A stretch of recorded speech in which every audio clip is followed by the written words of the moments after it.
Thank you for joining us today for the City of Stafford Candidates Forum, and welcome to those tuning in via Facebook Live. My name is Tariq Zafar, and I'm the chair of the Fort Bend Regional Partnership. We are a business-led organization convening leaders across sectors to advance Fort Bend County's economic competitiveness, infrastructure, workforce, and quality of life. Formerly the Fort Bend Chamber of Commerce, our new name reflects the regional collaborative work we've been doing for years. While the name remains the same, the name has changed, we remain a 5-star accredited chamber, and our commitment to Fort Bend remains as strong as ever. It is my pleasure to introduce the moderator for this forum, Chris Bro, Chair of the Fort Bend Regional Partnerships, Government and Public Affairs Division. Thank you for joining us today, and please help me welcome Chris Bro.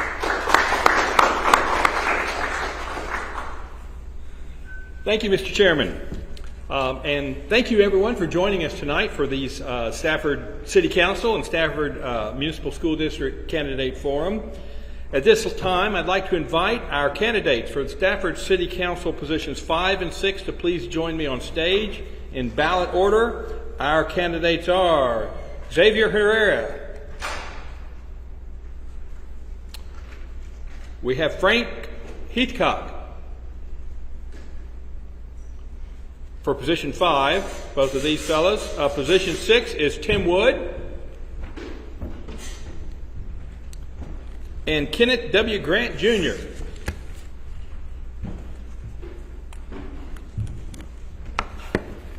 Let's make them feel at home. Let's give them a round of applause.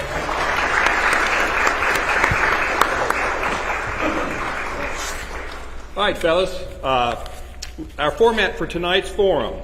We're going to start out with a 1-minute opening statement each. You don't have to split that. 2 minutes for each question that we ask. Well, I'll ask a question. You have 2 minutes to answer. And a minute for your closing statement. You're going to receive a reminder at 1 minute, 30 seconds, 10 seconds from our timekeeper in the front row, and she's going to hold up a red card that says stop. You'll see that very familiar sign. And what this sign means is to stop.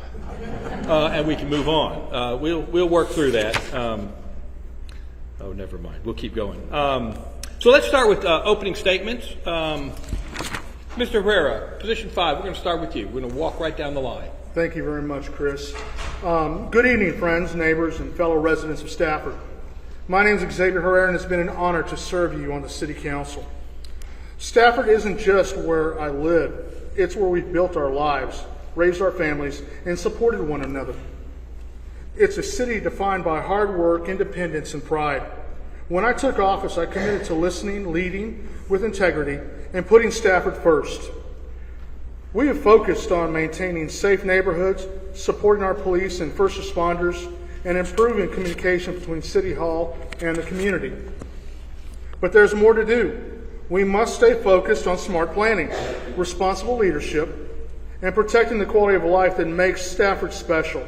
That means attracting opportunity, supporting families, strengthening infrastructure, and ensuring our city remains a place where businesses thrive and residents are proud to call home. Together we can keep Stafford moving forward. Thank you for your trust, support, and opportunity to continue to serve on the City Council.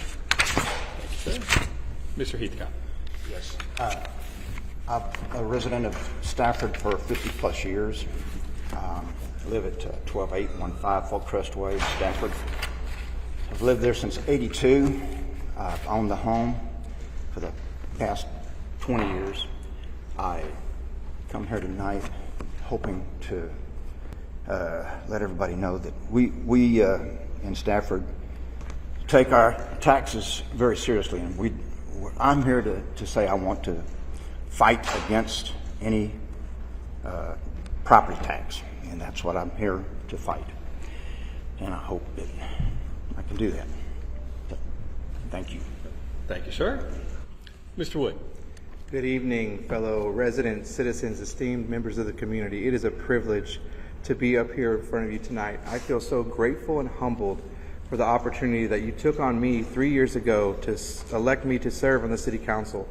It has been a growing experience, a learning experience, and I've gained a valuable experience in leadership, in collaboration. On City Council, it's not a one-person job, and there has to be flexibility to move forward. You have to build alliances, work together, listen, and grow. I found that one of the assets that I bring to this position is my willingness to listen, my willingness to pivot, my willingness to be honest and transparent as I promised in my first campaign. I feel so blessed to be 100% involved and engaged in our community. I not only live and work here, I'm at the school district fighting for our future, and those students inspire me, and I know that we can move forward together. I appreciate your support. Thank you, sir. Mr. Grant. Good evening. I'm thankful for this opportunity to be here. First and foremost, I would like to say thank you to former Mayor Leonard Scarcella for laying down the foundation of Stafford and instilling the Stafford pride in us. I also would like to thank Mayor Ken Matthews for appointing me as the commissioner nearly 4 years ago on planning and zoning for the city of Stafford. My name is Kenneth Grant, and I'm proud to say I'm a product of Stafford, Texas. I grew up here playing in youth leagues like SYBA, attending Stafford Elementary, middle school, high school, and I graduated back in 2009. Today I stand before you not just as a candidate, but as a husband, father, son, a neighbor who deeply cares about this community. I'm running for City Council Position 6 for 4 simple but important reasons: to protect our 0% property tax, improve the quality of life of Stafford, prioritize retail development over warehouses, and revitalize small businesses. Thank you. Thank you, sir. All right, gentlemen. We're going to start out with a question to everyone, and then we'll break it up and do some popcorn questions later. Here's our big topic, and Mr. Heathcock, I'm going to start with you on this. Actually, we've got 2 things. Let's start with this. What's the most pressing issue facing Stafford today? The most pressing issue we have facing Stafford today, I would say, is making sure that we get a balanced budget, making sure that all that we take in is being spent wisely in the directions that it should be going. And I strongly, again, say we need to make sure that we can find other ways to pay taxes rather than through our property taxes. Okay. Thank you, sir. Mr. Wood, most pressing issue facing Stafford today? I think one of the most pressing issues that faces our community is a willingness to be honest and transparent about the situation we face.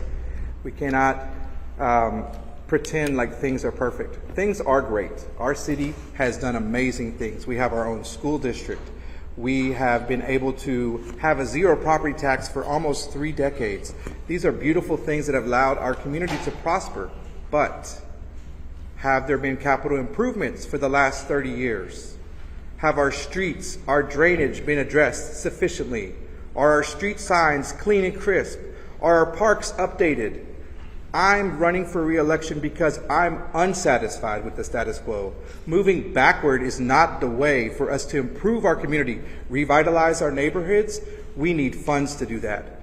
To improve our street signs, to make sure that our first responders have the vital equipment for their success and their safety and that of us when we call 911. We have to be willing to keep all the tools in the toolbox. Wise leaders are willing to pivot. I'm a teacher, I'm a coach. I'm expected to plan. I have a game plan when I go out to play an opponent, and I have a lesson plan when I go before my class. But I can't stick to the plan if what I'm getting from my opponent or the class is not what I expected. I have to be honest and real about what I'm facing. When I came before you 3 years ago, I thought with every intention that 0 property tax would carry us through, that there would be alternative ways, as one of the fellow Pearsons up here, to bring in enough resources to do right by our citizens. Unfortunately, despite my best efforts and that of my colleagues to find other resources, the numbers don't lie. 3 consecutive years of deficit budgets. We do not have sufficient resources. I don't want to make the decision for you. I want you to be well informed and make the decision for yourself. Thank you, sir. Mr. Grant, same question. What is the most pressing issue facing Stafford today? I believe in protecting the 0% property tax. If you're from Stafford, Texas, you understand that. I believe in improving our quality of life. I look around, I see our street signs. They're not the best. They're not in the best condition right now. Our drainage systems, we do need to add work to that. However, just because we face a little financial adversity, we should not just automatically put it on the residents. This is a 7-mile radius. Okay, this is a small town. We need to make do with what we have, and everybody across the board needs to make sacrifices, including myself. We cannot let people come in here and tell us, oh, all of a sudden we need a property tax, when we don't even know if it's going to successfully work. So I do believe that our most pressing issue is protecting that zero property tax, also putting our residents first, which I intend to do, as well as revitalizing our small businesses, drive sales tax, which could, put funds back into our city. I don't think the first step is to, we're going to put it on the residents. We need to put a tax on them. Everybody else has taxes. Why they don't have taxes? If you're from Stafford, you know this. This is our identity. This is what makes us unique and special. That's all I have to say. Thank you, sir. Mr. Chris. Appreciate that question, Chris. Mr. Bro, I'm going to go ahead and pivot and go another route. I believe that what we need to go ahead and look at on a more stringent basis is improving our city services, making sure that we have police cars that are in working order and police officers with vital vests and vital equipment needed, as well as our first responders and ambulances with defibrillators and whatnot.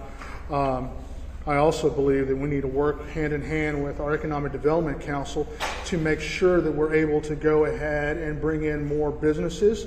When you talk about more business coming in, you're looking at jobs. You're looking at an economic opportunity to go ahead and influx into the city and the revenues thereof. I will say this in discussions with my fellow candidates here, yes, property taxes, nobody wants to pay property taxes. I sure don't. I mean, after all that, we're putting in our money. I personally supported conversations to continue on to see where we're at.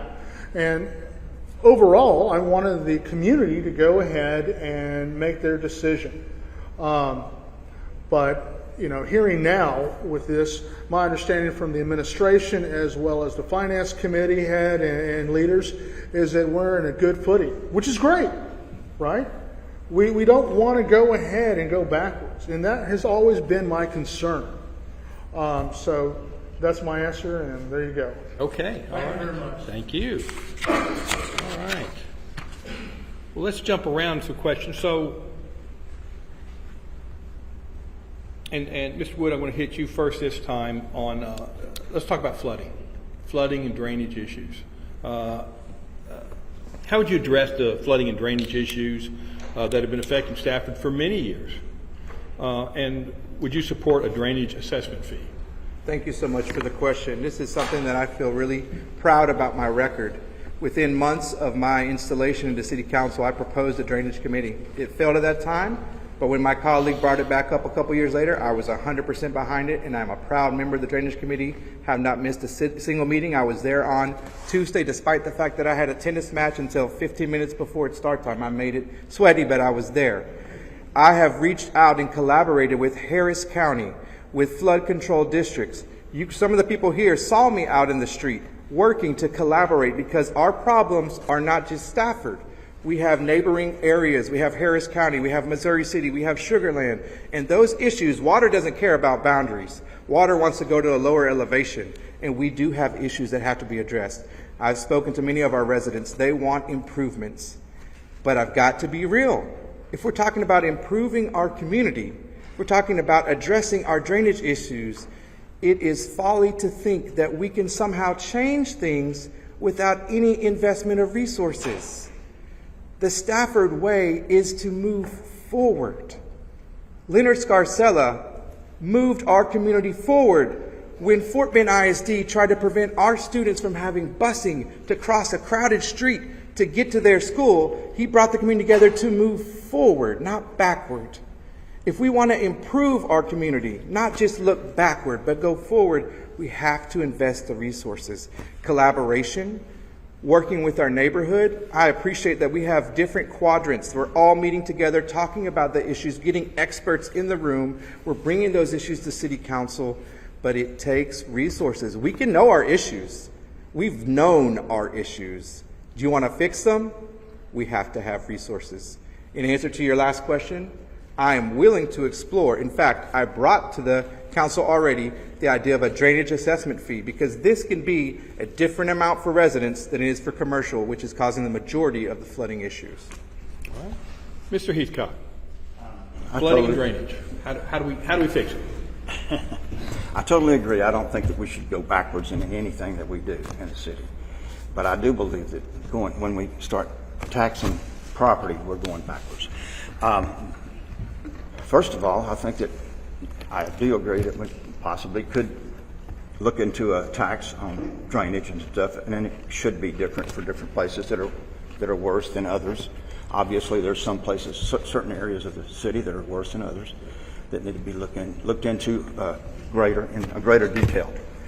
But we can start by making sure that all our drainages and our sewages are clean and not full of gunk and stuff like that. And we can start by making sure that our citizens also, if they see a problem where we have water that's backing up, that they call in and let us know, or let you know, and make sure that we're aware of a problem before it really becomes a problem. We've been lucky in the fact that we have not had a lot of flooding lately, and we've been very lucky there. But in my assessment, that's what I believe. Okay. All right. Ms. Herrera, same question. What are you going to do about flooding? What are you going to do about flooding? Well, one of the things I will say this. I do agree that a needs assessment is definitely there. We've had one advocate who's here in the audience right now and has been speaking on this issue for a number of years. I'm glad that he's on the Drainage Committee and helping spearhead the discussions. But I think a joint public-public or a joint public-private partnership with other government entities. So when I say that, city, county, city, city of Stafford, city of Missouri City, to the points that was recently made, was that water has no boundary line. It doesn't recognize a certain boundary line. It will flow anywhere it can to the easiest point, and then some. So our problems are also the problems of our neighbors at times. Now, that being said, as the county has been working and whatnot, we're pretty fortunate to have now one commissioner, because we had two, that we can work with to go ahead and continue these discussions, because we have been having these discussions in the past. Glad to say that I've had a number of conversations with Commissioner Prestige, and I know the mayor has definitely been working alongside to get a lot of great things done. We have to look at, number one, saving money, because that's the main mantra theme of the entire discussions here is taxes and money and whatnot. And I'm a firm believer of being a good steward of the money. That's the reason why I wanted to go ahead and continue on these discussions. But even if we had the resources, which we don't, but even if we had the resources, why would we want to go ahead and do that to ourselves? So public-private partnerships, looking at other avenues to go ahead and address those is something that I strongly believe in. Okay, thank you. Mr. Grant, I didn't forget you. Hey, question. How would you address flooding and drainage issues that have been affecting Stafford for so many years? And would you support a drainage assessment fee? Infrastructure and drainage is about safety and quality of life. These are not issues. These issues are just an inconvenient. They impact people's homes and peace of mind. The narrative that we don't have money is just not true. Okay, as residents, we need to understand that. Okay, I do not support an assessment fee because that's just a pretty word of saying they're trying to tax our residents. We have other options that we can go through, and we need to work as a community. We are 7 miles. I'm not concerned about the surrounding areas. I'm concerned about within this 7 miles, okay? The narrative that they're spilling out about us not having money, that's just not true. I've been on the P&Z for the past 4 years. I've been to council meetings, and this narrative is false. And what they're trying to do is just scare people into being okay with the property tax. That's all that is. Okay, we've been, we have council members here that have been on board for 3 years, 3+ years. Look at our signs right now. Go look at our signs. I'm not just talking about in one neighborhood. Go look at our drainage. We have to come together and work this problem out. And we have to do that by actively being involved. And this is why I'm running, to bring the awareness. Thank you. Thank you, sir. Mr. Grant, I'm going to start back with you now. Let's talk a little bit about bringing businesses in. Let's talk about permitting. Okay, how would you assess our permitting department? How would you assess what they can do to be better, if you will, to bring in, be more business friendly? I think we have to start with our small businesses that we have in Stafford. We need to invest money into our small businesses, revitalize them. That's the first thing that we need to do. We need to make this city look attractive. You go down there, I see these small businesses out here, they've been around for a long time. And we can fix these small businesses up. We can drive revenue sales tax with what we have. And we need to understand how important that is. Do I think that, that people will have to make sacrifices to get these kind of things done? Yes, I do believe that, but I think it's something that we can do as a community. So I want to start with revitalizing the small businesses, start there, and then from there drive the sales tax. I also want to improve the hot funds, hotels and retail. And another thing, as commissioner for nearly 4 years, it's no to warehouses. We don't want any more warehouses. And I know this to be true because I've seen residents from the community come to my meetings and express how they don't want to see any more warehouses. So we need to start with ourselves. We need, as a community, we need to look ourselves in the mirror and put on our bootstraps and fix our city together. Not the property tax and the fee assessments and all of these little things that they're trying to tell you guys. That's the easy way out. Thank you.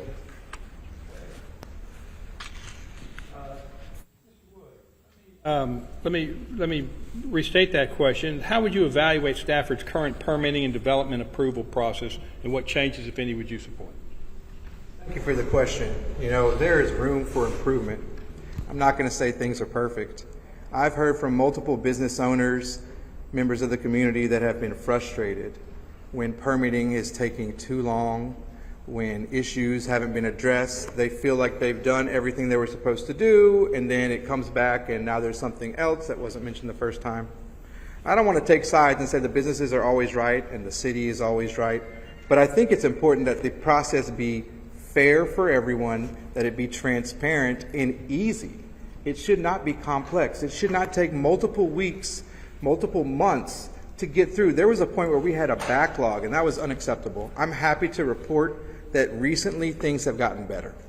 Things have gotten better, and that's important because we do not want to stand in the way of small businesses coming into our town, driving sales tax. That is the lifeblood of our community. That is what's going to allow us to have resources to do some of the things that we agree need to be addressed. The problem, however, is sales tax is cyclical.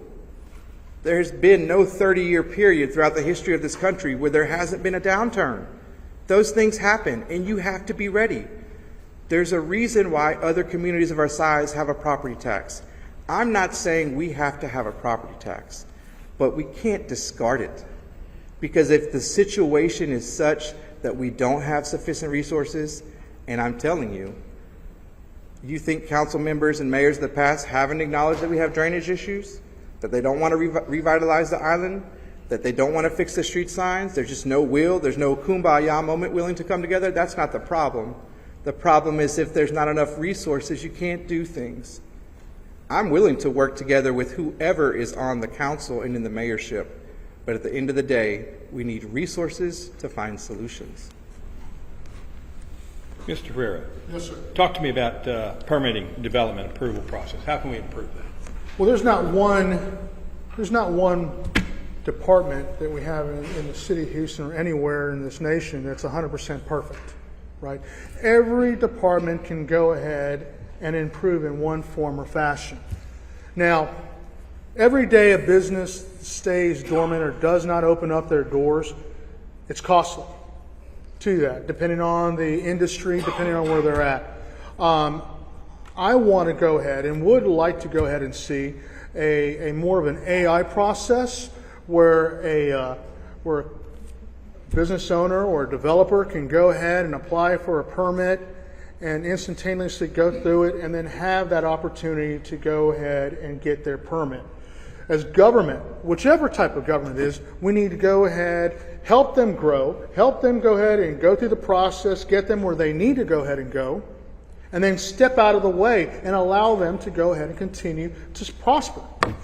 So, it's revise our process and get them the needs, the opportunity that is to go ahead and start their business. Okay, thank you. Thank Mr. you. Mr. Heathcock, you want to add anything to permits, or you want me to get you another question? I can add a little bit to. I just wanted to say I'm obviously not an expert on this particular question, but I would say that hiring quality people to do a job and making sure that they're do their job, and when they do inspections, they get them done timely. That's one of my. I know that from being in the business I'm in now. I have a lot of inspections that I have to meet, and a lot of the times the inspectors are the biggest problem. The people that come out to do the inspection, they don't do the job and they don't do it correctly. And so that's the only thing I can add to that. But I do want to make one other comment. Since we've going a different direction, I've been hearing that we're in such great shape, but now I'm hearing from both sides of the aisle here that we're not in that great shape, that we're in dire need of new taxes. So which is it? Are we in dire need of new taxes, or are we okay? I think that's one thing I want to find out. If the city of Stafford would elect me, I will find that out. And I'll let people know if we're in good shape or if we're not in good shape, and find out which way we do need to go with that particular the taxes. So, Mr. Heathcock talking about more taxes. But How do you plan to attract sales tax generating businesses?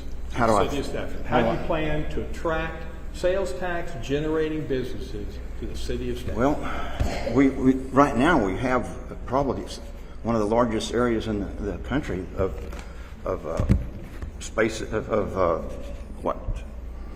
warehouses, and right now, if we're going to keep attracting this type of business, we need to make sure that they're paying their fair share of our taxes.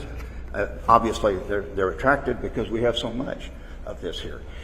Make sure that each of these businesses take care of their fair share, not putting that burden back on us, because these people are getting a free ride from what I see. And that's what I say. Okay. Mr. Grant, how do we attract sales tax generating businesses? I think we need to prioritize retail, restaurants, and our small businesses that we have now. And with the warehouse, well, clearly is no more warehouses as far as I'm concerned. But I do have ideas that I want to implement, if elected, on how we could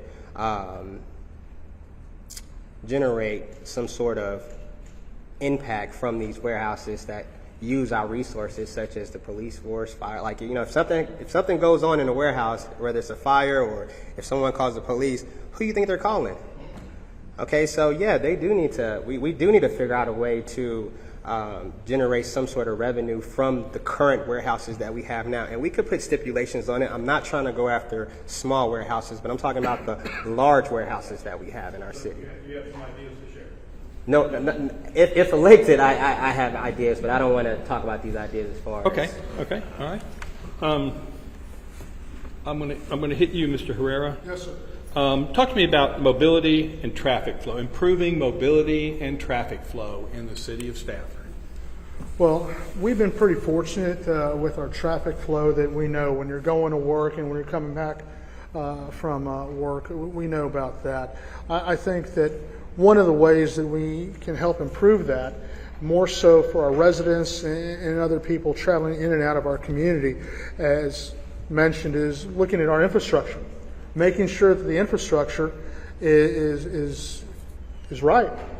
You know, when you hit a pothole, that damages your axle and other parts of your vehicle. That's quite costly, and you know that's one thing. Obviously, we can always do traffic studies and things of that nature, but I think the coordination between us, the county, making sure that people are able to get in and out as quickly as possible, and those traffic studies are going to be important.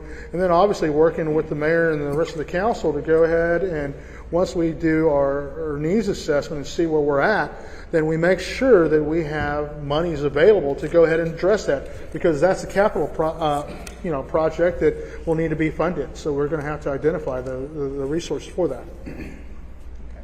All right. Mr. Wood, so I'm going to stick with the traffic flow. What's your thoughts on improving mobility and traffic flow? You know, the population of Stafford is very different during the day than it is at night. You're right. There's a lot of people passing through. We have a daytime population of 60,000, and as of the latest census, we have 17,700 and change. So there's a vast difference between what we're seeing day by day. We're having over 75,000 cars go down 98 and 120,000 cars going up 59 or 69. So we have issues.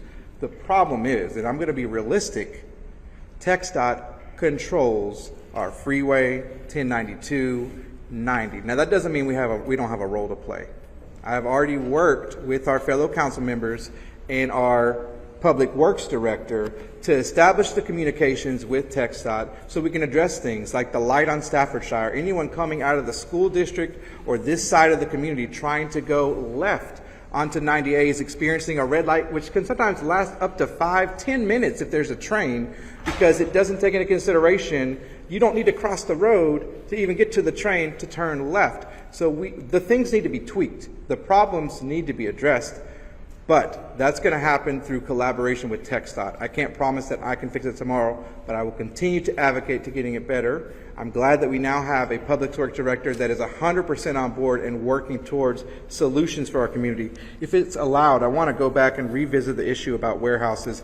We are in lockstep, P&Z and me, in regards to votes against new warehouses. I kept my commitment to vote against new warehouses in our community because they're not bringing in enough jobs. They're not bringing in revenue that is critical for our community to have the life source of resources to improve.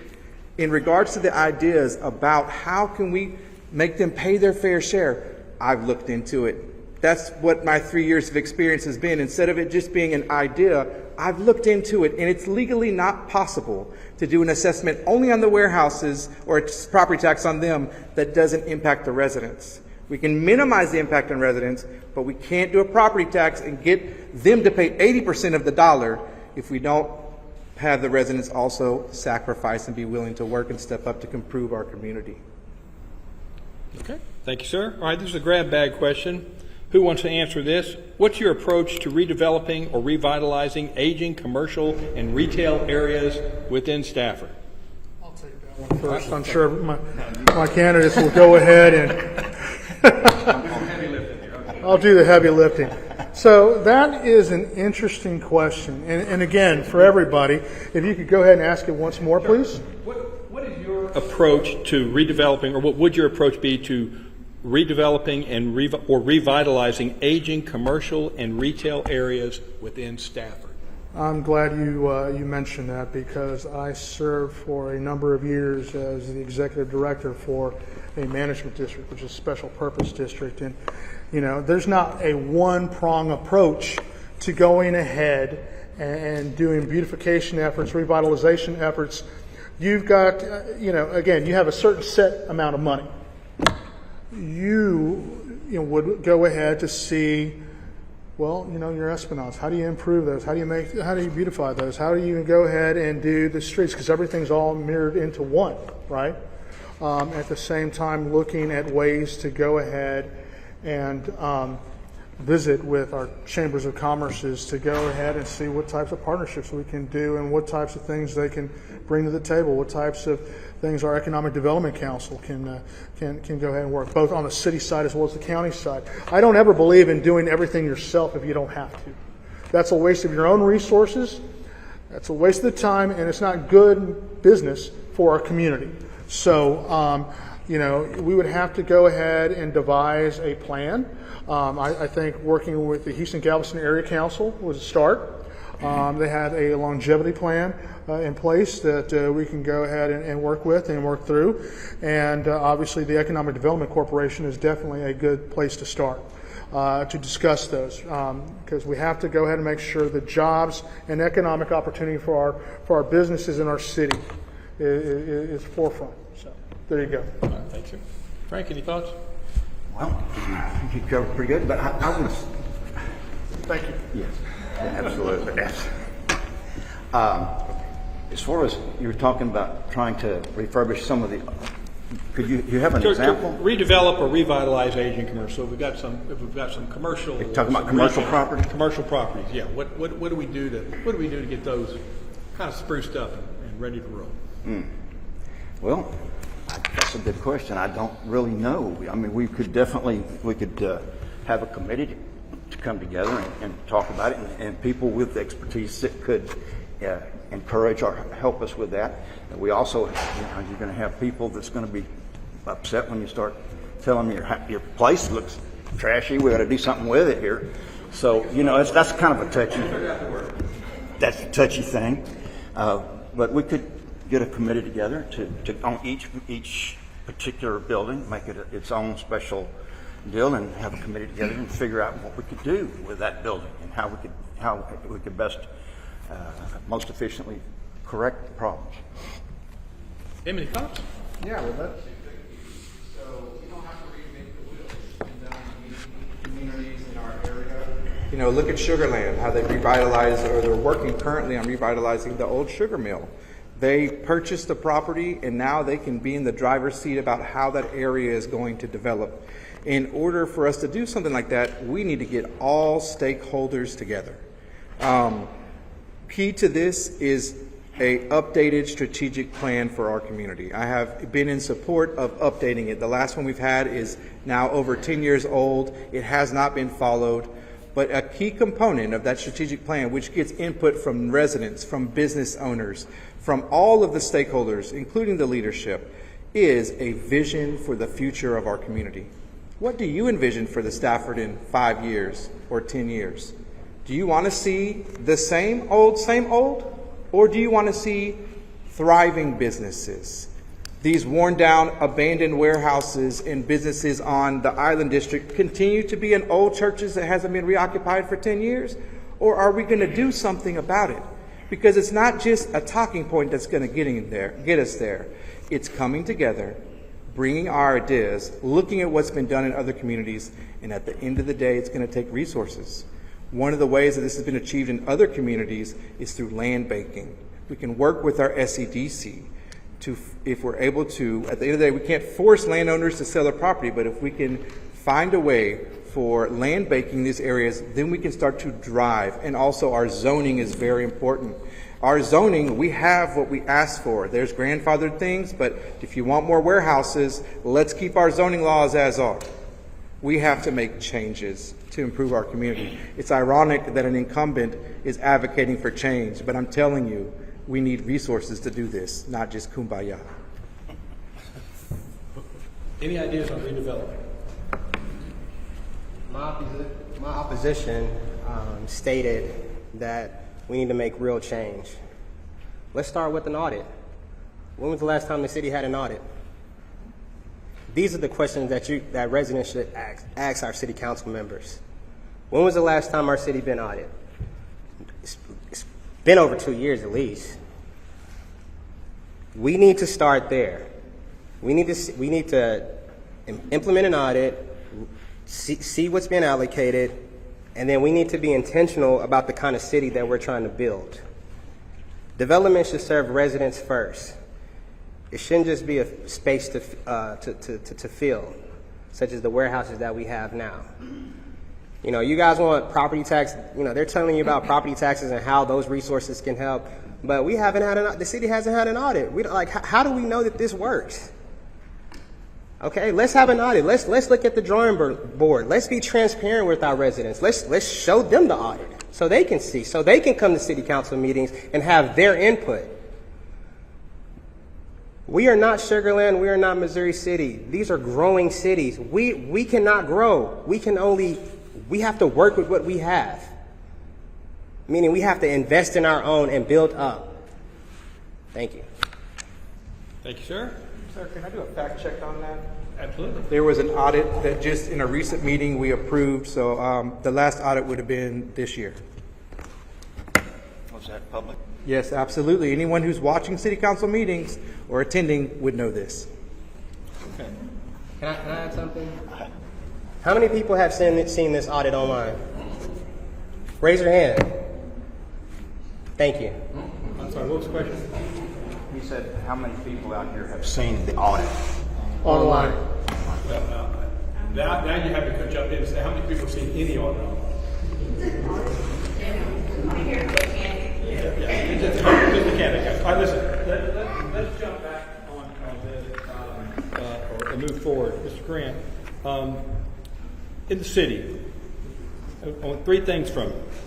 What you would start at the city, what you would stop at the city, and what you would continue as a city council member. Start, stop, and continue. Start, stop, and continue. Am I first? You are, sir.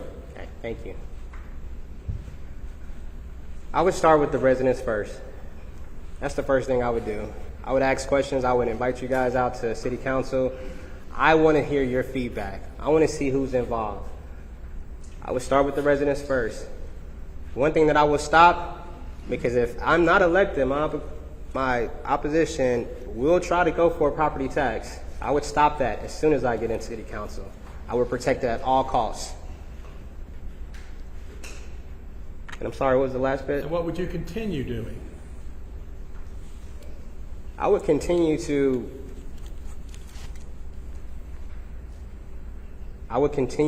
approach our small businesses and really, really try to revitalize our small businesses first, and try my hardest to find a solution on what we can do with the warehouses, because this impossible talk that they're saying is simply not true. All right, thank you. Would you So, start, stop, and continue? I will start making sure that our residents are well informed. It's very important. You deserve the right to have the information that will help you make informed decisions. I'm not the only one that has information. All of you should have access to information so you can make well-informed decisions. I'm going to continue listening to our residents, responding to your texts, responding to your emails. I'm going to continue to show up at your doorstep whether or not I'm running to find out how we can improve. I'm going to stop pretending like things are perfect. I'm going to make sure that our residents understand that improvement and progress comes at a price. When we hem ourselves in to a position that does not allow us to reach our goals, we are making a mistake. As a father, I can't just hope that my kids turn out the way I want them to. I have to make adjustments. As a teacher, I can't just hope that what I prepared is going to land right with my students.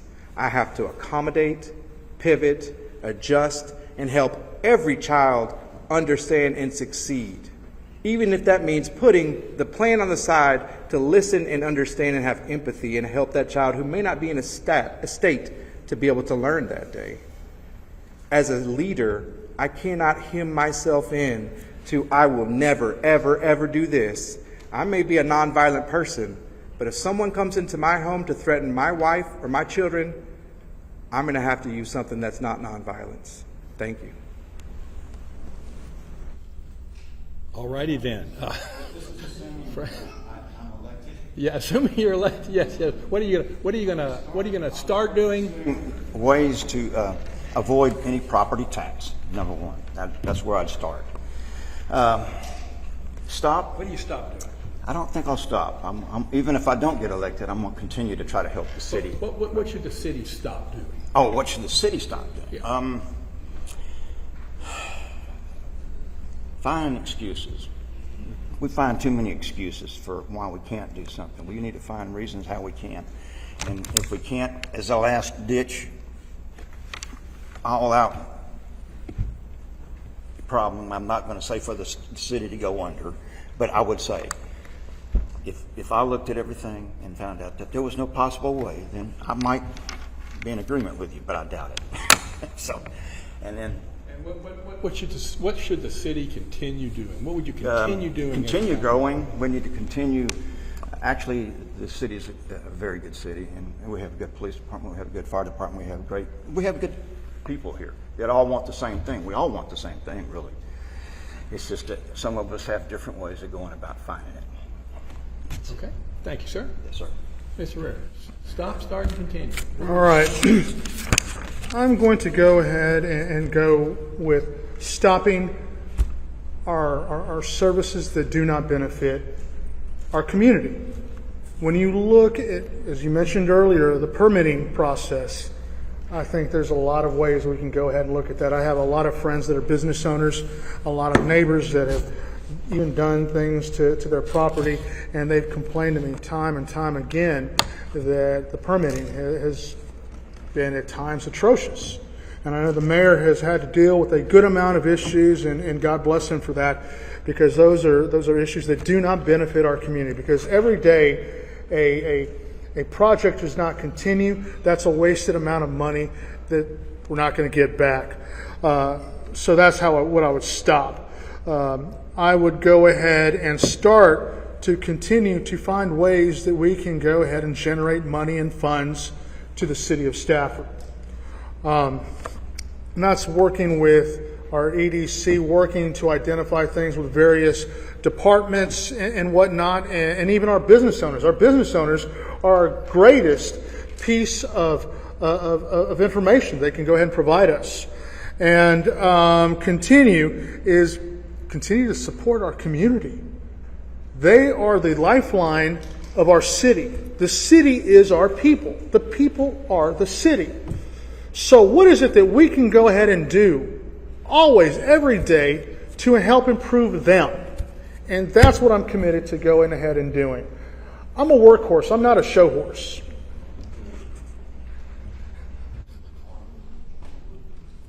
I was going to agree with you.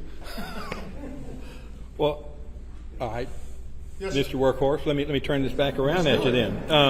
How do you plan to involve residents in decision-making process in our city?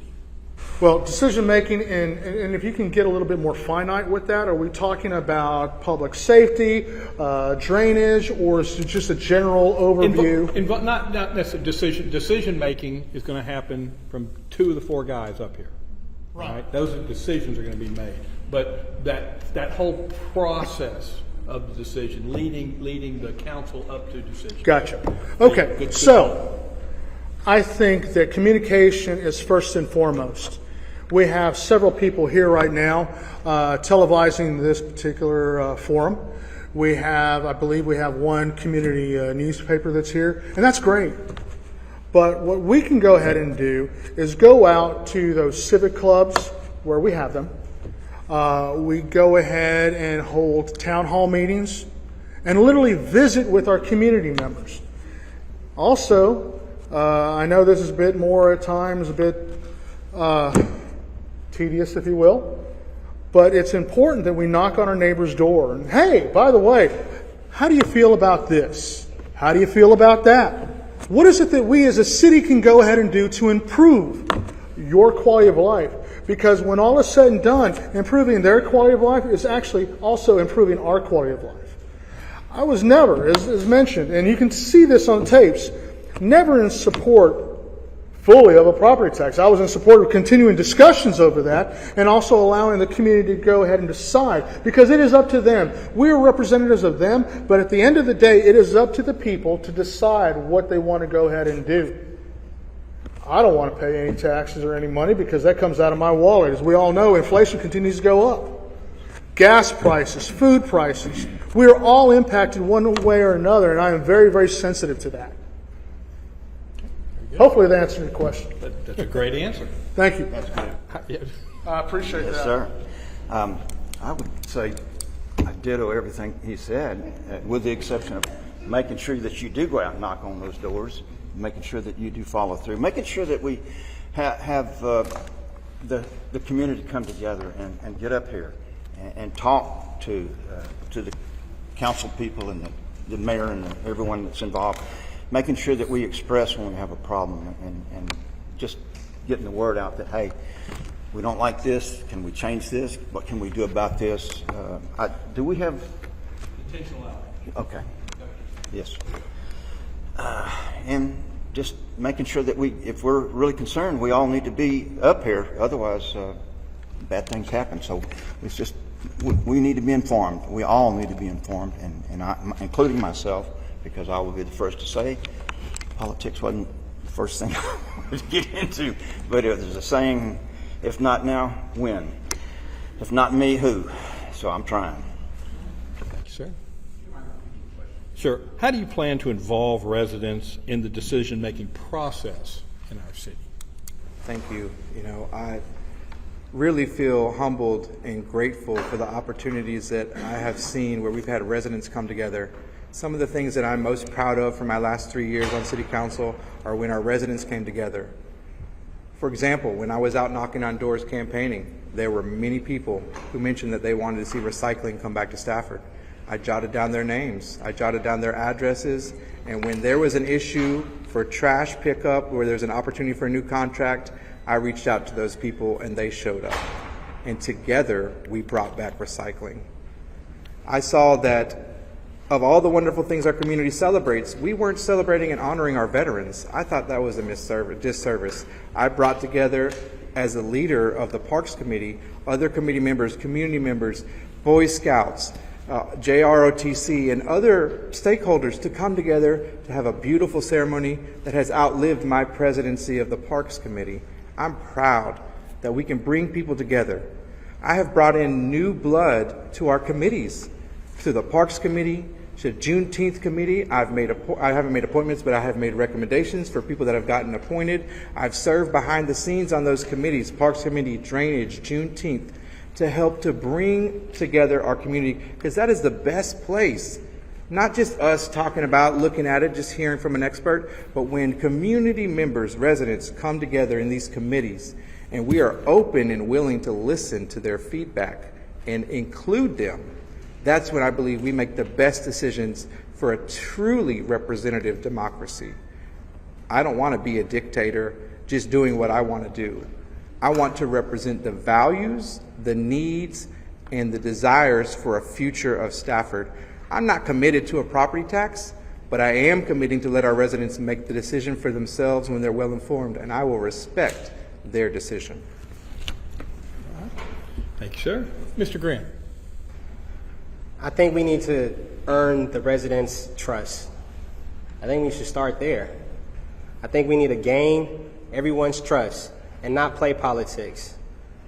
I'm not playing politics. I'm a servant to this community. This community raised me, made me into the man that I am today. So I think it's personal. I think we need to engage face to face. We need to encourage our residents to join these committees. I'm on a couple of committees myself. And I think once we gain the trust of our residents, I think then they will be more willing to be involved with what's going on in Stafford. I feel because we don't have their trust right now, we lack participation from our community. You know, my opposition said that, you know, he's for property tax and this, that, and the third, but he's also voted to approve warehouses within his 3 years. I think that needs to be transparent. I think we need to earn our trust. We need to earn the residents' trust first. From there, we can start building things together. I don't want to just spit out this political just to get your vote. I want to earn your vote. But I have to earn your trust. And that's what I would do. Thank you. Mr. Grant, we're going to start with you. Closing statements. Why should the people of Stafford vote for you? Why you? Why now? Why me? Why not? Well, a quick fact, my mother was Stafford's first African-American teacher in 1983, Stafford Middle School. That was 7 years before I was born. Stafford isn't just where I live. I raised my kids are here. I'm from here. It's who I am. This community helped shape me, and now I'm ready to give back. I'm committed to protecting what makes Stafford special while pushing us forward towards a stronger future. One that puts residents first, support small businesses, and build a city that we're all proud of. I humbly ask for your support for City Council position number 6. Thank you. Thank you, sir. Mr. Wood, why you? Why now? I feel humbled with the opportunity that's already been afforded me. But I'm not done fighting for a better Stafford. I'm not done listening and being willing to pivot to move in the best direction for our community. I'm not going to dictate or force a property tax on anyone. I have a teacher's salary. My salary is of public record. My wife's a teacher. We have 3 kids. We have ambitions. We want our children to fly, and that takes resources. Our community needs resources to move forward. I have looked for and will continue to look for alternative resources so that we can bring the best Stafford to the future for our children. We can't be backward looking.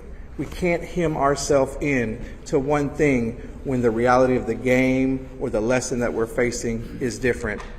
I will continue to have an open mind and a willingness to listen and move us forward. I would appreciate your support to continue to serve on the Stafford City Council. Thank you, sir. Mr. Heathcock. Why should I expect anyone to vote for me? Yes, sir. Why you? Why now?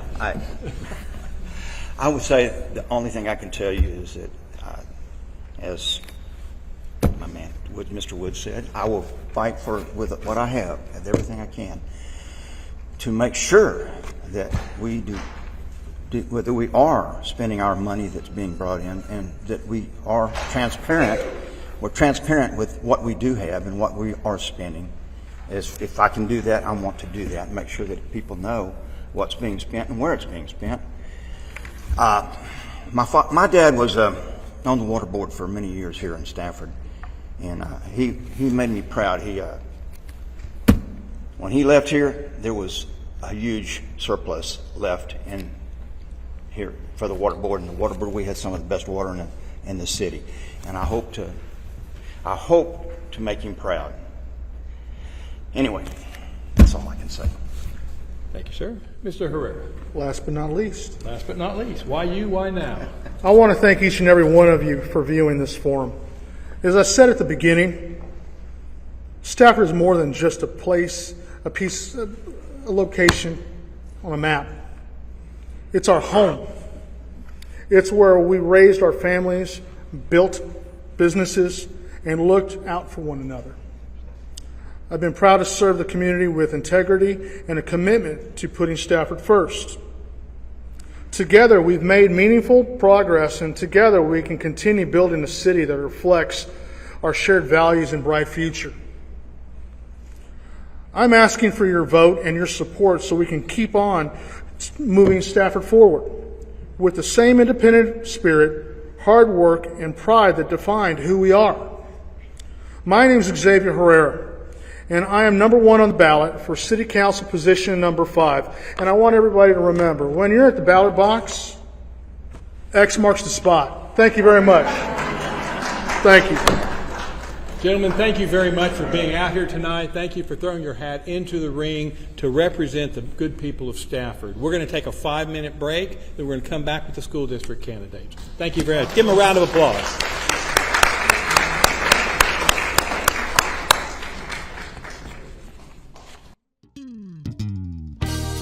Early voting will begin Monday, April 20th. Stafford City Hall is an early voting location.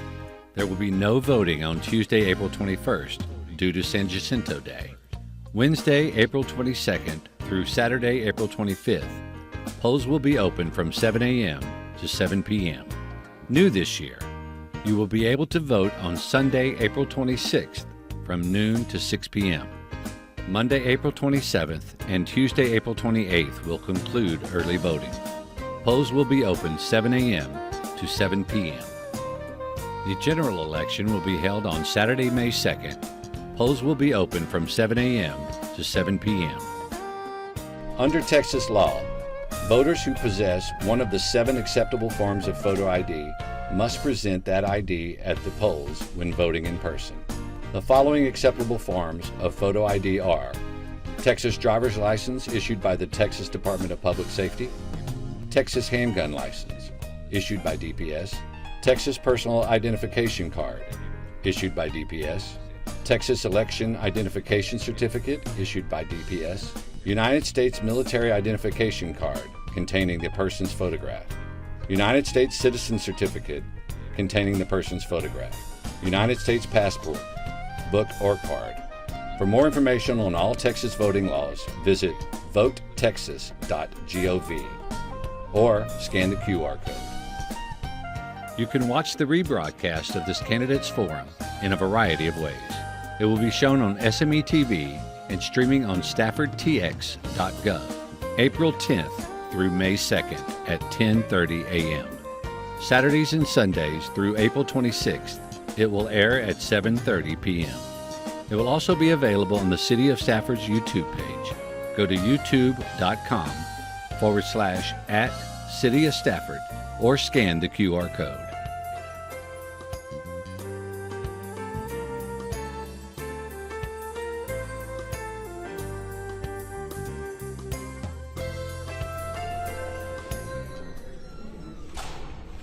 All right, thank you, Sarah. Hey, thanks everyone for coming back with us. We are now going to the school board forum tonight, and we have one contested race, position 5, and we have another race that is uncontested, and that's number 7. And I'm always told there's lots of ways to run for office, but the best way to do it is being uncontested. So I'd like to introduce Jacqueline Jean-Baptiste, Missouri Stafford Municipal School District, position number 7.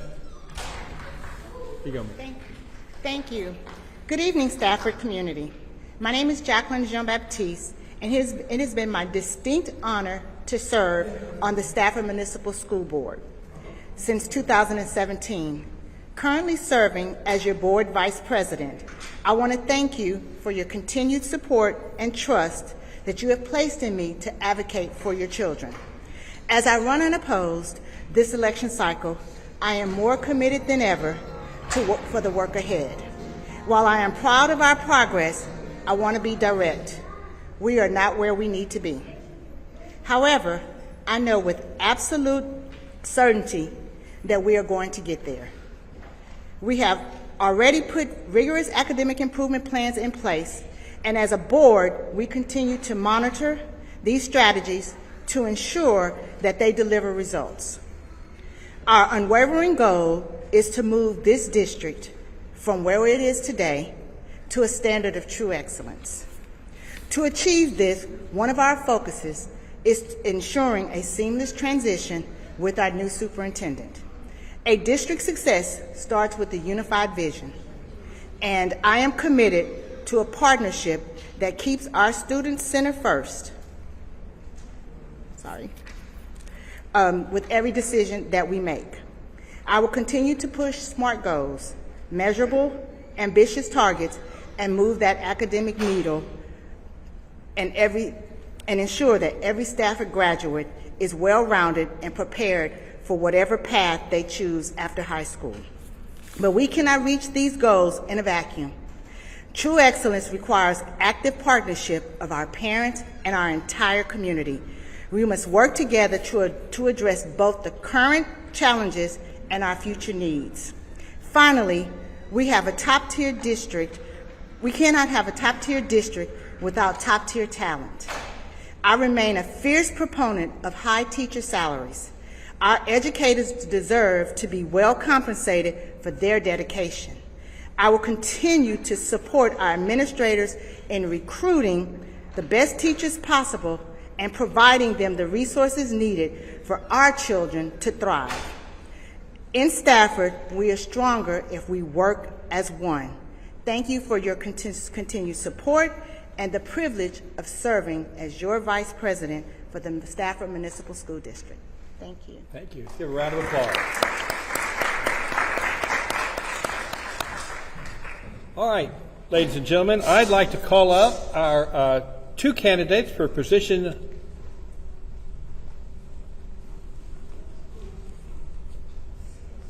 5 or 6? 6. Okay, thank you. Position 6, I knew that. That's going to be on the test. We're going to start out. Adam Sanchez. And Joyce Lynn Bennett.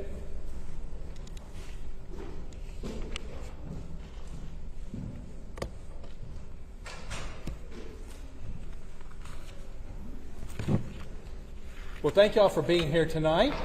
Much like the City Council, we're going to start out with opening remarks. You have 1 minute for your opening remarks, and then our questions will be 2 minutes each for your response.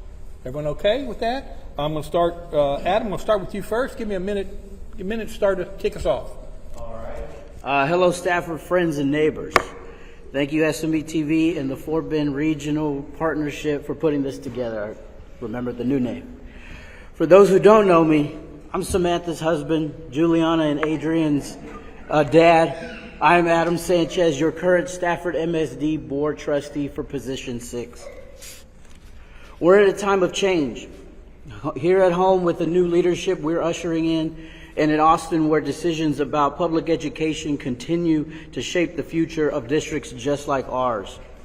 And in times like these, experience matters. I've shown my dedication to this community, to this district. We've had successes. We're facing challenges, and through it all, we're here to do the work, listening and staying committed. I'm not here for the moment. I'm here for the long haul, because our students, our teachers, and our community deserve steady leadership and a clear vision moving forward. Thank you. All right. Hi, everyone. I am Joyce Lynn Bennett. I am the current Teacher of the Year and District Teacher of the Year at Stafford STEM Magnet Academy. I'm a mother, I'm a friend, and most importantly, I'm an educator whose boots are on the ground every single day in every single aspect, no matter what it is, whether it's cheer, tutorials, doing someone's hair, helping someone get a prom dress, whatever it may be. I'm there to ensure that those kids are taken care of, they feel loved, and they know that they have someone to always consider a family member when they're at school. Thank you. Okay, thank you. All right. Joyce, we're going to start with you. First question, 2 minutes to respond, or as long as you like, up to 2 minutes. What compelled you to run for this position? Is there a particular issue or concern that motivates you to serve on the Board of Trustees? The most important thing that concerned me about running was all the board members are great, right? But no one is an ex-principal, no one's an educator, no one has actually been in the school and actually seeing these policies that they're implementing in reality. I'm a teacher. I'm there every day. So every decision they make, it affects me. It affects my coworkers. And some decisions are not sound decisions. It's not practical. And so that's the biggest thing that led me to run, because we need someone who's going to fight for those educators, someone who's going to fight for those students, and someone who's going to be dedicated and show up and be accountable for the decisions that are being made. Okay. Adam, same question. What compelled you to run for this position? Is there a single issue or particular issue that got you motivated to serve on the school board? I believe in public service, and public service to me is runs deep into my character. I've served this city as a precinct chair to get the vote out. I've served as the chair of the Planning and Zoning Commission, so I know what it takes to serve this community. I even serve as in my professional life, I worked for municipalities for over 10 years. So I know what it takes to serve and leave your community better than what you found it. And I think that's instilled in me. Thanks, Mom. So yeah, that's what I wanted. That's what my why is to serve the community, serve our students, our community, our city as a whole. Okay, all right. What was your position on the last 2025 school facilities, infrastructure, safety, technology, and transportation bond? That's a mouthful, isn't it? It is. I was for it. Now that we don't have a bond, I can talk about it. So those are one of the fun facts, a little inside baseball on that. Our district has aging infrastructure, and it's very important that we continue to improve on that. And some of it was deferred maintenance, and sometimes things break down. Just like with our cars, our homes, we have to continue to work to pay for these things. And a bond may not be as popular because it's raising a tax, but we also know that the HVAC is going out. Our turf on our fields are past the lifespan. We have other infrastructure that we need. We're about to be 50 years old as a district, so those needs are needed, and we have to do them in a responsible way. Joycelyn, same question. How'd you feel about the bond issue? Okay, so the bond, I needed more research on. I don't feel that we were privy to a lot of detail of everything that was happening in the bond and where those funds would truly be allocated to. So once I would have had more details, I could have given you a better answer on my thoughts about it. But right now, it didn't pass, so I don't have any more. Okay, all right. So let's follow along with that. If elected, what strategies would you use to communicate effectively with parents, staff, and the broader community? All right, so me first? Okay. So for me, I would honestly have little town halls for the parents to come out to express their concerns. As I door knock every day after work and I'm talking to parents, they're like, nobody communicates. I want to be that effective communication for those parents. I always hear, oh, the ECC is great at communicating. Oh, they're always communicating. But what about the other campuses? I want to have a town hall where everybody communicates so strongly that they never have to question what Stafford as a school district is having to do. Okay. All right. Adam, back to the age of the school district. Stafford MSD is 44 years old. Okay, you gave it a couple of years. I'm almost 50. You'll think differently when you get close to 50. I'm almost 40. Yeah. We've got buildings and their foundations in need of repair. We're in a beautiful, the Leonard Scarcella building here is beautiful, but we've got some older buildings, some older foundations, things need repair. How would you address that? How do you address these needs? We've done every bond that we've gone through and was unsuccessful. We had a needs assessment. So we had an audit come in and it basically looked at what needed improvement and what could stay in a couple more years and what we needed going forward. And that's how we came up to how we split up the bond.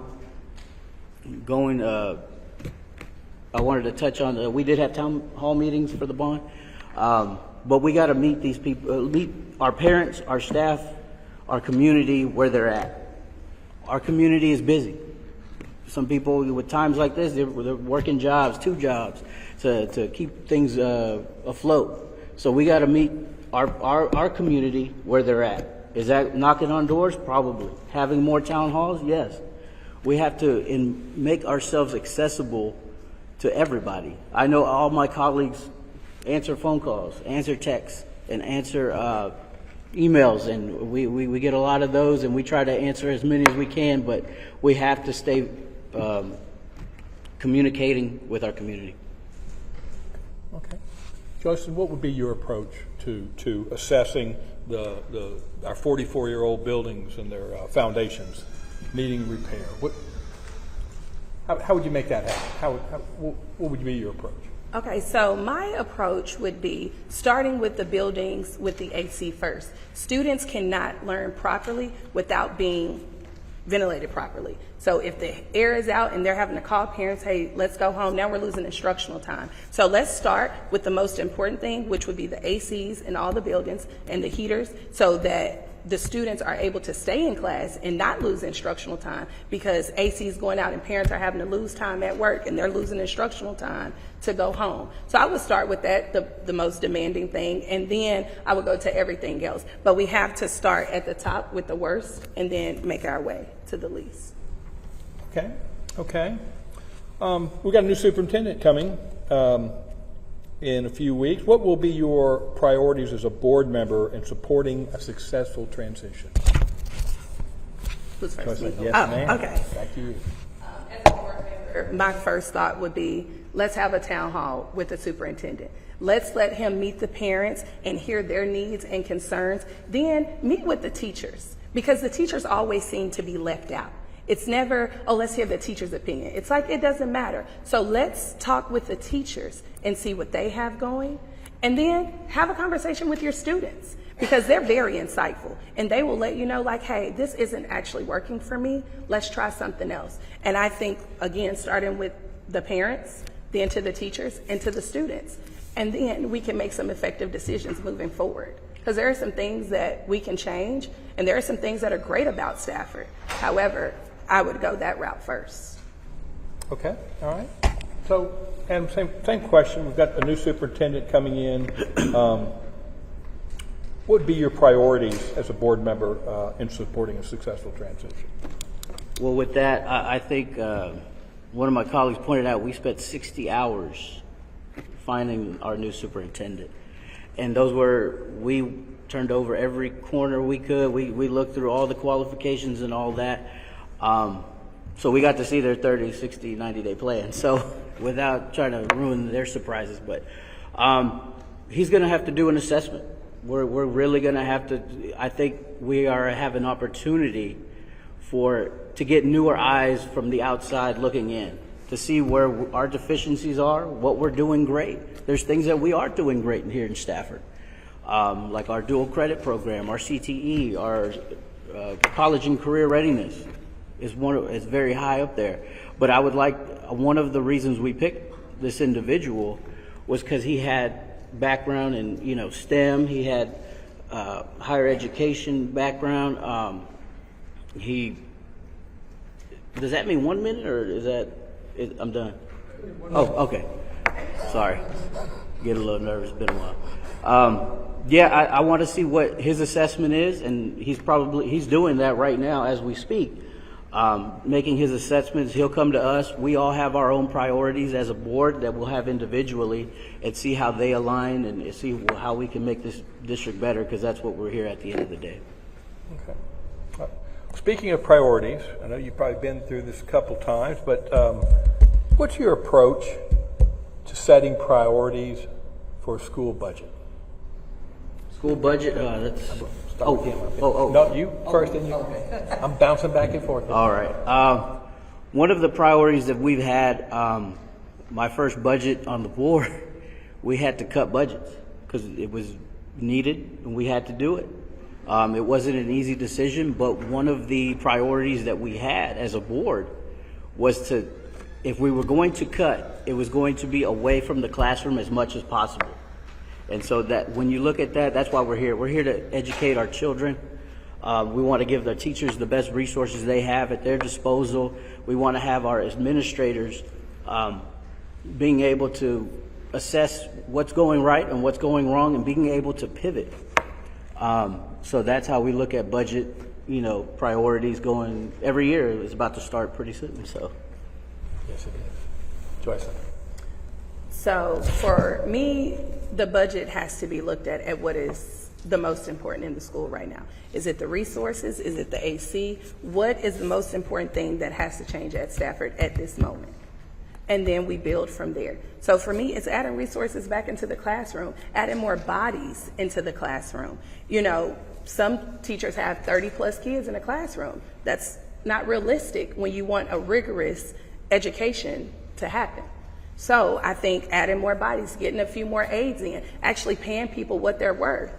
And then, we'll have more staff and more staff that is qualified in the classroom. Okay. All right. Joyce, I'm going back to you now. How do you view your role and value of, how do you view the role and the value of regional and state school board associations, such as Gulf Coast Association of School Boards and the Texas Association of School Boards, in supporting local districts? I think that that's a great idea that they support local districts. I think it should be equally supported around all, because every school right now that's publicly funded, we're struggling. So any service or community that wants to support us, I think that's a great idea. Okay. Can you repeat the question? Yes, I can. Sorry. I'll try not to mess it up this time. How do you view the role and value of regional and state school board associations, such as the Gulf Coast Association of School Boards and the Texas Association of School Boards, in supporting local districts? I think they provide valuable service, whether it's help in policy, whether it's help with resources, and helping with networking. We go to trainings with these organizations every year, and we're mandated to go to these trainings to get credit hours and so on and so forth. But we get ideas that work at other districts that we can learn and bring to our district, just as, just the networking of connecting with other school boards around the state. Because we're under the same scrutiny, the same, we deal with the same TEA, we deal with the same restraints that Austin keeps passing down to us, and knowing how they navigate may open doors for us to opportunities that we can succeed and learn from them, and kind of, make this district the best it can be. All right. Joyce, I'm going to jump to you. If elected, would you be supportive of including public comments after every major agenda item on the school board agenda? Absolutely, I would be supportive, because we need to hear what the community has to say. We can't cut them off.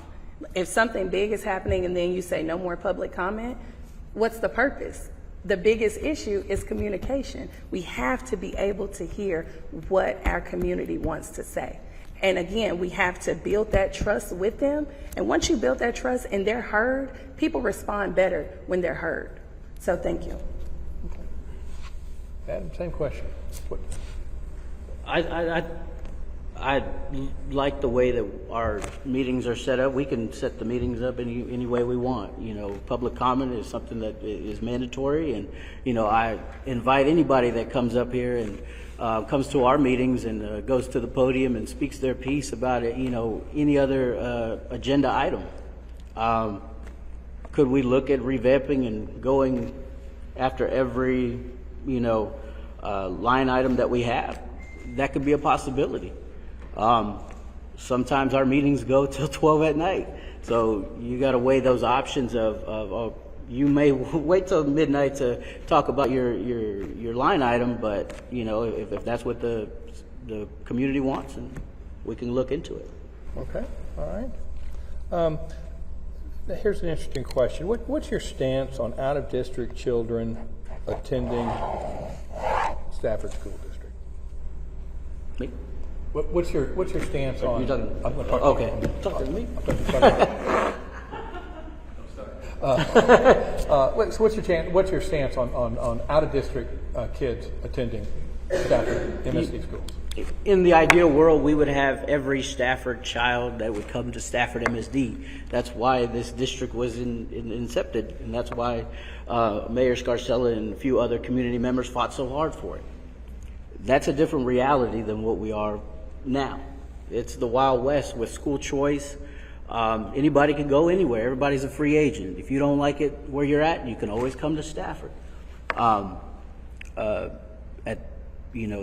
that the state has, passed school choice, we're looking at, how it's affecting districts, public education as a whole. So whether you're an out-of-district or you're a Stafford grown kid, you walk through those doors, you're a Stafford Spartan, and I'm going to fight my hardest to give you the best possible education that that child or that family deserves. Okay, all right. Joycelyn, same question. I think that obviously I work at the Stafford STEM Magnet. Pretty much majority of my students are out of district. And I think they bring a great culturally inclusive environment for everybody that's around. And I think it's a great thing. What I would prefer more is that we get our schools back to such a high standard that all the community of Stafford quit taking their kids out and bring them back in. And that way we wouldn't need as many out of district kids. We can fulfill our schools with our students, with our community. And how would you do that? I would do that by going through the schools and seeing what the biggest problems are, why the turnover rate is so big, what's happening in the classroom, why isn't the rigor as high, or if the rigor is high, why aren't the students understanding the rigor that you're teaching? I want to feed back into that. You know, again, as I'm door knocking every day, parents are telling me, oh, I left because communication, or I left because they couldn't keep a teacher in the classroom. Those are small things. But if you pay someone right, you treat them right, and you have respect to your teachers and educators and staff as a whole, then you have a good school system. Stafford has a great legacy, and I want to keep that up, but we have to do better in the way we communicate and treat others here. Okay, all right. Adam, what do you think we can do to support and retain our teachers, playing off of that? We have to give them more than just money. I mean, if we could give them $1 million, that's what they're worth. That's how I feel. And I'll fight, you know, I'll tell anybody that asks. But we also have to, right. But we have to look at the macro of the situation. You know, yes, we need to pay our teachers more, and we passed a teacher raise this last budget. We're also looking forward in participating in the teacher incentive allotment that is going to reward, to help retain and recruit high-performing certified teachers at our district. And with those two combined, I think we could recruit and retain, because that was one of my main points my first term. Budget happened. You know, we're still recovering from the COVID at the time, but, you know, inflation happened, and we have to pivot to make sure that we sustain this district as a whole, that we're able to be competitive with other districts, that we're able to go forth and be the best district that we possibly can be. All right. So your thoughts on retaining teachers? So my thoughts on retaining teachers, I am a teacher. They've retained me for 3 years. I've been with Stafford, well, longer than 3 years because I worked summer school in 2021. But I've been with Stafford so long because my admin was good to me, right? My students were great, parents were great. The people built relationships with us. That's the biggest thing. You have to be able to build relationships. And as being a board member, you have to be in the schools all the time, or at least trying to, because I know you have an everyday job. However, we have to be in the schools, get to know these teachers, understand what they need and want, and you'll retain more teachers that way. You're right, it's not only just pay, it's how you treat them. You could give some of these teachers $50,000, but if you treat them good, they're gonna stay. Thank you. All right.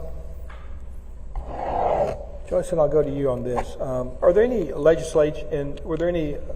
legislation that were passed in the 89th session that you support or that concerns you regarding schools? The only one I would say would concern me are the new TEKs that they're doing for social studies. Due to the fact I teach social studies. I teach 3 sections of social studies, 6th, 7th, and 9th.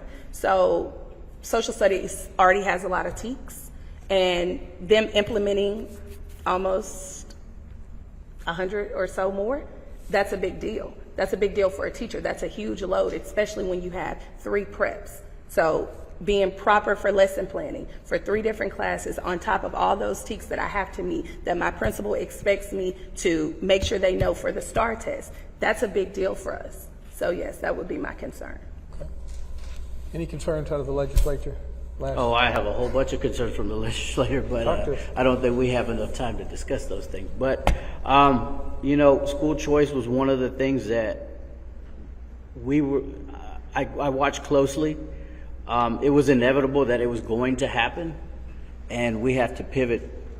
We have to pivot. We have to, these are the hands we're dealt. So we're going to try to retain our students that we have and try to recruit more. And with that, we have to raise our academic standing, because right now it's, ask me as a parent, it's unacceptable. And we've gotten the data from our executive team, and then we're moving forward in the right direction. So when it comes to the state legislature, I kind of went on a tangent, but when it goes with the state legislator, I mean, they have so many bills that happen and don't come to fruition, knock on wood. But I think school choice was one of my big ones. Okay.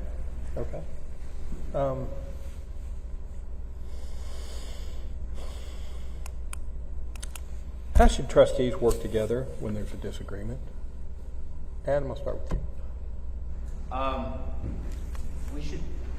I think our board is very different from a lot of boards that we either see or hear about or know about.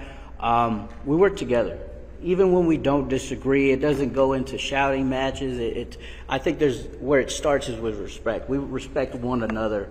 So when we do get, let's say, passionate about certain subjects, we know where that person is coming from, or where they've come with, facts or their backing of whatever they're being positive about or putting forth. We listen, we learn. It's always good to know about different point of views. On this school board, we have various backgrounds that we have, experiences that we have in our professional life that kind of comes into the school board that helps us make these decisions. As long as we have respect with one another, that alleviates a lot of conflict or strife that some boards do have. I'm going to say we're not perfect. We make mistakes, but at the end of the day, I like to say that we're one big family sometimes, and we enjoy each other's company, and when we stand firm on something, that we understand where that person is coming from. Okay, all right. Joycelyn, how should trustees work together when there's a disagreement? You said there's no educator per se on the board right now. You would be that educator on the board. You're obviously going to see things differently, right? Talk me through that. So I think, again, you have to respect everyone's opinion. You have to collaborate. So we teach our students all the time in engineering design process. In order to make this STEM challenge work, we got to all collaborate. We have to all have some thought of how this project will end, right? So the same with the school board. There's a problem. We all have an opinion of how it should end. And now we have to come to a solution together that's going to make the best decision for everybody, not just one or two people. All right. Let me ask a question. What role should the school district play in supporting student mental health? And supporting, I'm sorry, I'm muttering over here. Supporting student mental health. Ooh. The school should play a major role in supporting student health. That is my biggest component in my classroom. Anybody whose kid I ever taught, or if I taught you, every test that I have, it has a mental health question. How are you? And it doesn't count for anything. It's just the free extra points, right? But it's the point that I'm asking how they are. And sometimes those kids give me a dissertation of, you wouldn't understand. It's so much work. I'm drowning. Our lights just got cut off. And what do I do with that information? I pull them to the side. I talk to them. If they say they're hungry, I give them a snack. We go to the counselor's office. And that's how we manage their mental health. Because if anybody who knows me knows, Ms. Bennett's classroom is the place to go if you need that safe space. I've always been a safe space, and I want to be a safe space for this community, not just my students, but the parents and the educators as well. Let me push back a little bit. Okay. That's a one and done, right? Right? How do we do that school-wide? School-wide, what do? You have teachers do the same thing. You can put it in a test. You can do check-ins. You can do mental health wealth days. So the middle school does a good job of mental health days. So on a half day, they always get games to play. They can watch movies. They can do videos, whatever it is, but it's something fun that takes away from the stress of school and home. So around the district, maybe start implementing once a month mental health days for not only the teachers, but the students too. Okay. Adam, as a school district, should we be involved in students' mental health? Oh, I believe wholeheartedly that we should, especially in these times with students, just kids in general. I don't want to say like the old man yelling at cloud, but, back in my day, we got bullied and all that, and we let it roll off, and that probably wasn't the best, plan to do that with, but, with so much going on in the world and things that might happen at home and my other candidate is correct. We got to have those check-ins. We have to have a ecosystem, a system in place that, if a teacher the teacher's going to be with a kid more than, sometimes the parents are, and they're going to see a change in a student. And then when they see that change, maybe there's an intervention with that student. And if it keeps continuing, maybe, okay, we go to the counselor with that. And maybe we need to reach out to the parent. I don't want to, that order, but, we got to have that community togetherness that if we see something wrong with one student, we need to reach out and say, hey, what is going on? Maybe there's something at home. Maybe there's, just a too much workload at school or, extracurriculars or what have you. But we have that ecosystem that maybe a counselor, a principal, but, our community is so tight-knit that everybody kind of knows everybody already. So you're able to see something that's off or able to put that intervention in place and kind of get, that student the right help and guidance in the right direction so we can alleviate that. But it's obvious, it's definitely a district can play a part in that. Well, let me push back. What if people say none ya? That's none your business. What do you say to that? You're going to get that. You're going to get that. And, sometimes there has to be other avenues to dig deeper. If it's affecting, you just attitude in general, behavior. We have to look at those things and kind of combat that and come up with not a one size fits all for every child. It might be, unique to that one child, if that answered it. Yeah, that does. None of your business. What do you say? So if they say it's none of my business, I'm like, okay, that's fine. Go, right? And then they're like, but wait, I do want to tell you this. So they always come back, no matter how much a kid is like, I don't want to talk to you, you're too strict. If they know you care and they know you're passionate about them, those students will come to you no matter what it is. And it may hurt you to hear some of the things that they have to say, but because they trust me and they believe in what I can do for them, they tell me. All right, thank you. Let me go. I'm going to start with you, Joyce Lynn, on what's your opinion on the STAR exam and the AF ratings established by the TEA, A through F ratings. Go ahead. So the STAR exam, I get it. Do we necessarily need it? Probably not. But for me, I always tell students, if you can apply it real world, you can pass the STAR. So we have to stop making everything so textbook and so on the iPads and make it to where, show me that you can take that door down. What math problem or what solutions are you going to use to remove the door and put it back up? Use real world application issues, and that is how, we can make sure that the kids pass STAR. But to answer your question fully, what do I think about STAR? I think that STAR is a test that it's here, but it's not necessary. And I don't feel like it defines what our students really learn, because students test so much during the school year anyway. They're already burnt out by the time STAR is here. They're doing a practice test, a 6 weeks test, a final 6 weeks exam, and then they have the interim testing, and then they have BOY, then they have MOY, then they have the end of year, then they have STAR. I'm tired too. Like, these kids are exhausted. And so, yes, sometimes the scores don't come out to what we want them to be, but we have to reevaluate how much we're testing them and really apply that knowledge and then go from there. So the A through F ratings, I think we can get them up, but we have to adjust how we're testing students. Thank you. All right. Adam, your thoughts on STAR test, A through F rating? If they don't move the goalposts, I'm all for it. We had a whole bunch of districts in a lawsuit with that, but I think the STAR test, if my daughter's watching, she's not gonna like. I think it's needed. We use it as a tool. We shouldn't teach for the test.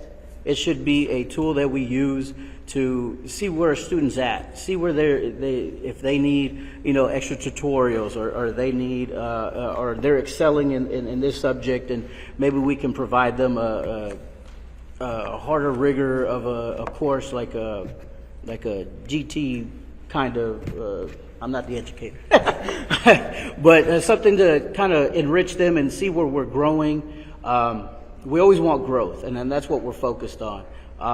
The STEM is great, but we want them to grow as well as much as the other campuses. And so it helps with growth. It helps with seeing where, maybe we need to teach this or teach that, where we're lacking in. I just want to use it as a tool, not a teach to the test. Okay. But the test is important, and the things on the test are important. Yes. So people should learn that. Yes. So sometimes that's why is that how we get caught in the teach to the test? Yes, I feel so. And whatever iteration the STAR test is, because I've had a few. Joycelyn, any thoughts? No. Okay. Whatever he's talking about over there. So Joycelyn, let's get you. How many hours would you be able to dedicate weekly to your board service? Starting with me, right? I'm talking to you. Yes, ma'am. Regularly, I'm at school from 6:40 in the morning until about 8 o'clock at night. So that time is allotted. My children are with me. They're here in Stafford. They go to school here. So I'm dedicated to making Stafford better each and every day, with being on board, without being on board. Without being on board, I'm still here this late, helping students, dealing with cheer, doing tutorials, National Junior Honor Society, Student Council, you name it, I'm doing it. So I dedicate a lot of my time because I love Stafford, and I want the legacy to stay strong and have those high expectations all around.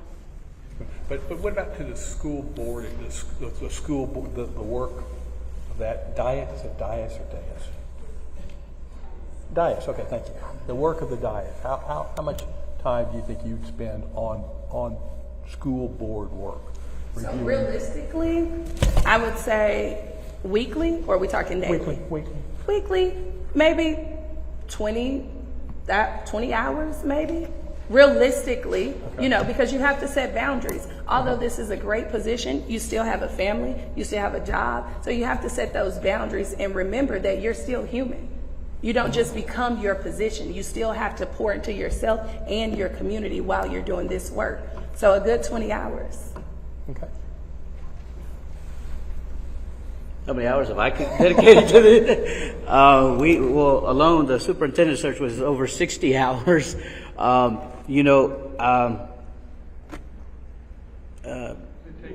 My wife, if she's listening, she can cover her ears, but as much as needed. Because if we have a special meeting or we have a special call, I'm grateful that my job allows me to do this and able to, as long as I keep up my responsibilities, to serve, and whether that's going to a community breakfast, whether that's going to a training that I'm gone for almost a week, or this job demands sacrifice, and that's sacrifice from your family, from sometimes your job, and that's what entails this job, is your public service to this community. Whatever is needed, I'm here, and I've proven that. Okay. Oh, Anna, let me ask you this question. What question have I not asked you that I should have asked you? Man. I should have, because you ask this every year, so I should have been prepared. What do you remember from the last time I asked that question? What's something that you asked City Council? What would you start, stop, and continue? So, Start and let me explain that question because it didn't go over as well as I thought it would. What should the Stafford MSD stop doing? What should Stafford MSD continue doing? And what should Stafford MSD start doing? I'll start with start because that seems a little bit more positive. I think we could look outside the box. With new leadership coming in, I think we'll have fresh eyes on this district. Sometimes it's easy to lose focus and say, hey, we're doing great in this area, but we're lacking in this area. And we can find out why that is. You know, why the STEM is so successful. We can, whatever works there, we need to spread that across our district. So that's where I would start. Where I would continue to improve communication with our parents, our teachers, our administrators, and make it accessible for, you know, stakeholders, because we have a empty nest population in our city that cares about this district. They've had kids in this district. They have a vested interest in this district. So when we go for a bond or we go for anything that needs input from the community, we got to reach out to them. So I want to continue improving in that area.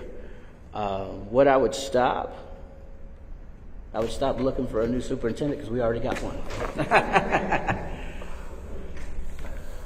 Joyce. Okay, thank you. I would start with getting back to not only the students' mental health, but the teachers, the staff, everybody as a whole, and finding good work-life balance for everyone. I would continue to ask Stafford to be the best little family that we have created, being consistent and, you know, enjoying the moments here at Stafford. I would stop the politicking and just make it real. Like, we have to stop putting on a show and do what's real and what's best for ourselves, our students, and our community at all times. Thank you. Okay, thank you. All right. Well, I'm gonna from there, I'm gonna go to closing statements.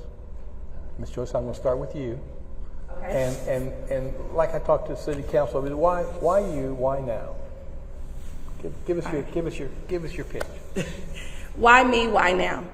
I'm an educator, I'm a mother, and I'm very passionate about change in Stafford. I love Stafford. My kids attend Stafford. I have a 2-year-old in the ECC. I love the daycare. They do no wrong ever. My babies are great. I have a pre-K 4-year-old who's the principal at the ECC. Let her tell it. And I have a first grader who's awesome, and shout out to Ms. Turner. His teacher is amazing. The reading levels are good. I am in the school, and I trust Stafford.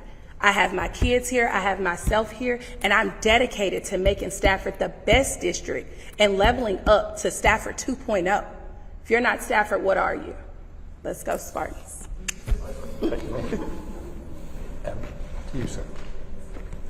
It'll be in my closing statement. So thank you again to everybody who took the time here tonight and watching wherever you are. Public education is about people, our students, our teachers, our families.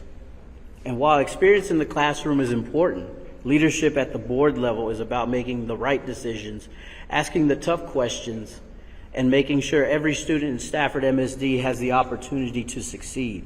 That's what I've done. We've made progress, we've faced challenges, we've continued to move the district forward together. We're not perfect, we're not where we need to be. I'm committed to building that progress, supporting our teachers, and always putting our students first. I'm Adam Sanchez, and I don't have a clever line like Xavier, but I'm your current Stafford Board trustee for position 6, and I hope I can earn your admiration and, I can't say vote, but your support. All right, just give him a round of applause.